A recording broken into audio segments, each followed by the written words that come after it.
नमस्कार मित्रांनो, मी advocate PB. Joshi आपल्या सर्वांचं जोशी लीगल टॉक या यूट्यूब चॅनलवर स्वागत करतो. आजचा आपला जो विषय आहे तो अत्यंत महत्त्वाचा आणि ट्रेंडिंग विषय आहे मित्रांनो. म्हणजे काय? AI आर्टिफिशियल इंटेलिजन्स म्हणजे काय? AI टेक्नॉलॉजीचा वापर करून जो आवाज, फोटो, व्हिडिओ आपण जो बनवलेला आहे यावर कॉपीराइट ॲक्ट अंतर्गत गुन्हा नोंदवता येतो का? आणि तिसरं, डीप फेक म्हणजे काय? या सर्व गोष्टींवर आपण आजच्या व्हिडिओमध्ये अगदी सोप्या भाषेमध्ये माहिती घेणार आहोत. त्यामुळे हा व्हिडिओ यूट्यूबर किंवा इंस्टाग्राम क्रिएटर जे आहेत किंवा कंटेंट रायटर जे आहेत यांच्यासाठी अतिशय उपयुक्त आहे. त्यामुळे कायद्याचं उल्लंघन न करता आपल्याला कसा ह्या टूलचा वापर करता येईल हे आपण आजच्या व्हिडिओमध्ये समजून घेऊया. सगळ्यात पहिले AI म्हणजे काय?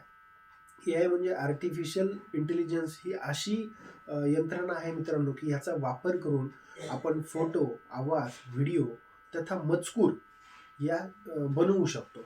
म्हणजे उदाहरणार्थ कुठले येतात AI टूलमध्ये ChatGPT आलं, त्याच्यानंतर डीपफेक आलं, त्यानंतर AI इमेजेस, AI व्हॉईस हे जे सगळं आहे, हे आपल्याला इथून बनवता येते AI टूल वापरून. आता प्रश्न असा आहे मित्रांनो, की AI टूलवर हे जे आपण बनवलंय, तर ह्याच्यावर कॉपीराइट ॲक्ट 1957चा जो कायदा आहे, तो लागू होतो का? तर नाही. कारण AI हे स्वतः क्रिएटर नाहीये मित्रांनो. AIनी जरी पूर्ण कंटेंट तयार केला, तरीसुद्धा AIनं त्याच्यामध्ये स्वतःचं कंट्रिब्युशन काही नाहीये. त्यामुळे AI स्वतः क्रिएटर नाहीये. त्यामुळे अशा ज्या व्हिडिओ किंवा असा जो मजकूर आहे, असा जो आवाज आहे, याच्यावर कॉपीराइट ॲक्ट 1957 अंतर्गत कुठलाही गुन्हा होत नाही.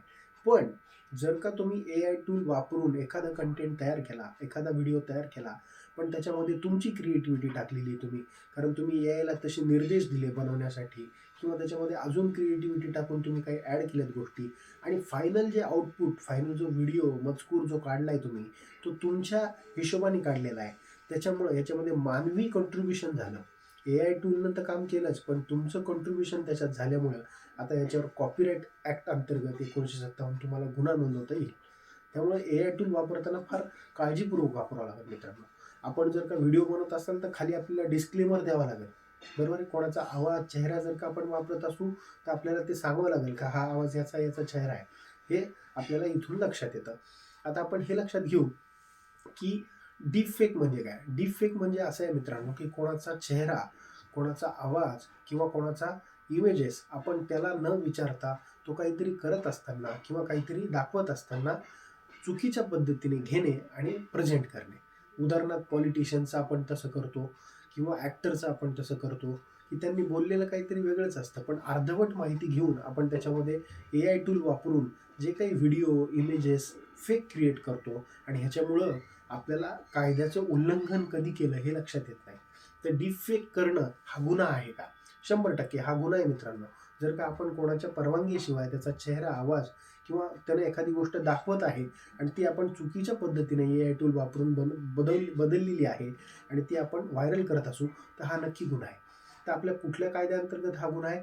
तर इन्फॉर्मेशन टेक्नॉलॉजी ॲक्ट 2000 जो आहे आपल्या भारतामध्ये, त्याच्या अंतर्गत हा गुन्हा आहे. सेक्शन 66D जो आहे, तो 100% याला ऑनलाईन फ्रॉडमध्ये गिनला जातो.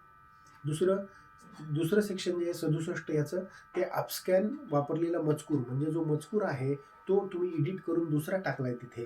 त्यामुळे ह्याच्यावर सुद्धा याच्या अंतर्गत सुद्धा गुन्हा दाखल करता येईल. तसेच IPC किंवा BNSमध्ये त्याच्या अंतर्गत कुठले गुन्हे दाखल करता येतील? आपल्याला मानहानी, डिफेमेशन झालेलं आहे. माझा आवाज वापरला, माझा चेहरा वापरला तुम्ही आणि मला न विचारता वापरला, त्यामुळे माझी मानहानी झाली. त्याच्यामुळे डिफेमेशनचा दावा सुद्धा तुमच्यावर होऊ शकतो.